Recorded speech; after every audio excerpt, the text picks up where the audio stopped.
Hey everybody, Jim Tedesco here from Millennium County RR, version 2.5. Seems like I just did this a minute ago. Anyway, I want to bring you up to date on the prize I won from Vinny, cousin Vinny. Actually, I got two things from him, but I think I already discussed that, but I'm currently working on the Citgo Thunderbird. I know it's not a train, but there's no rule that says I can't do other things other than trades. And I figured I'd throw my hat in the ring to build a model car, which I haven't done in probably about 40 years. It's been a long time. And they're pretty much the same as they've always been. I think they're a little more detailed now, which they ought to be for what they cost. But I've had a lot of fun so far, although I gotta admit it's been a challenge. Which is why I did the Thunderbird first. And I'll be doing the, if you can see it back there, the 66 Mustang will be next. That's going to be several months down the road. And I'm figuring this is going to take me some time.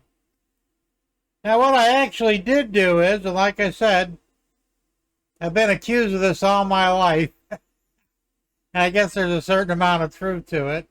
I can't leave anything alone.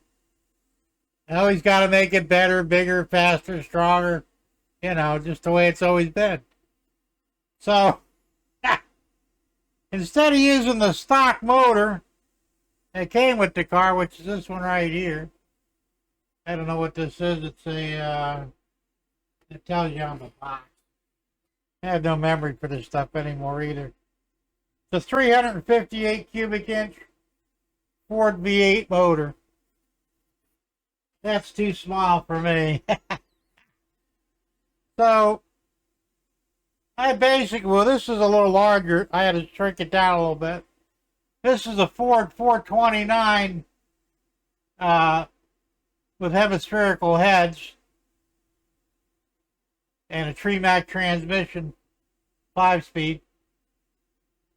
So I scaled it down and I fit it in the Thunderbird's chassis. You can see right there. I don't have the carburetor on it yet, or the exhaust manifolds. That's next. But it don't look too bad. It's a tight fit in there without a doubt. And of course, I've got the underside of the car done. It's all detailed out and stuff. Shocks, springs, sway bars, trailing arms, the whole 9 yards. It came out really nice. So this is what I've got so far on it. As I said, I've got a lot more to do. And I'll be doing videos as I progress. And the next video will probably be the roll cage, which is in paint right now. I'm waiting for it to dry back there. I don't know if you can see it or not. They're still on the sprues, but they're in the paint booth. In fact, that's probably what you hear running. So that'll be the next facet. Well, and that and some of the interior. I still have to paint the seat. I've got the fuel cell to paint yet and install. There's a lot of stuff that has to be done. So as I progress, I'll do occasional short videos on it. Now, I have not painted the body yet. The box shows it as white. I have some white gloss paint for it. I may do it in white. I'm a little nervous about that because it's going to be a spray can. So I've got to really clean this up real good. I mean, as far as getting any, finger oils or anything like that else to come off of it.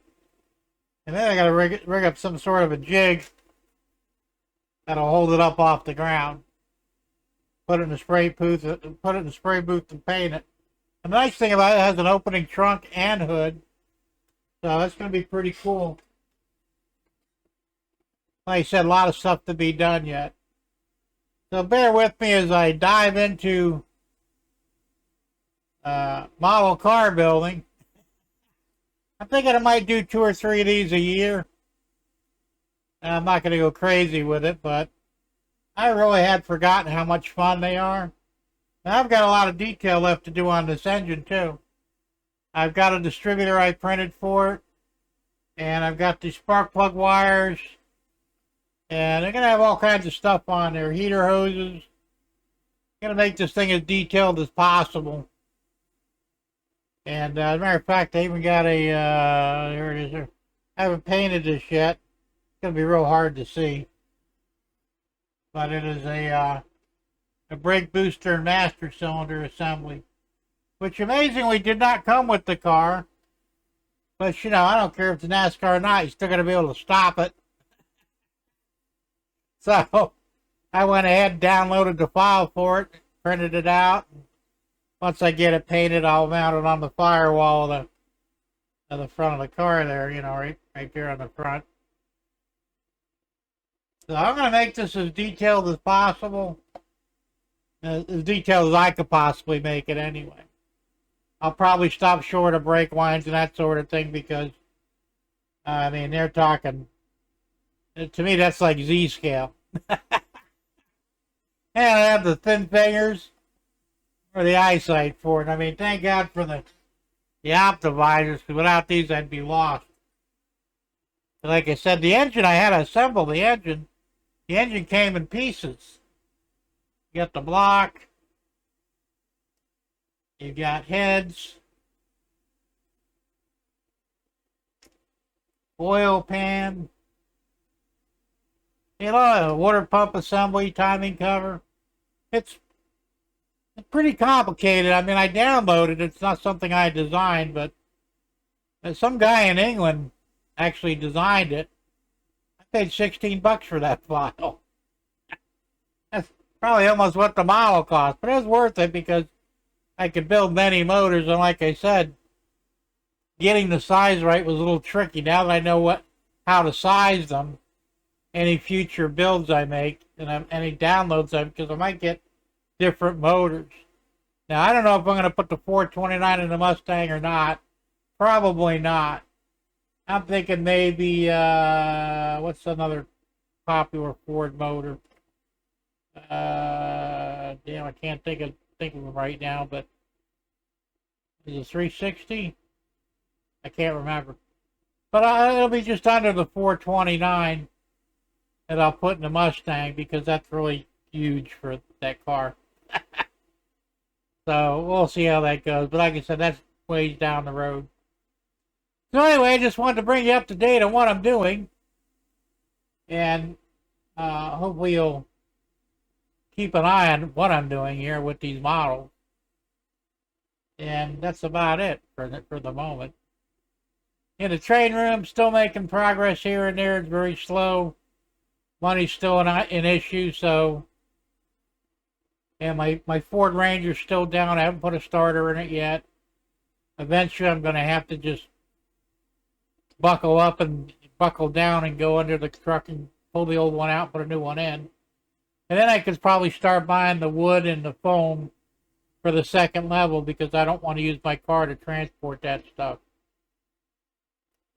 Like I said, it may be a few months down the road. And plus, I kind of got sort of bad news on my property taxes.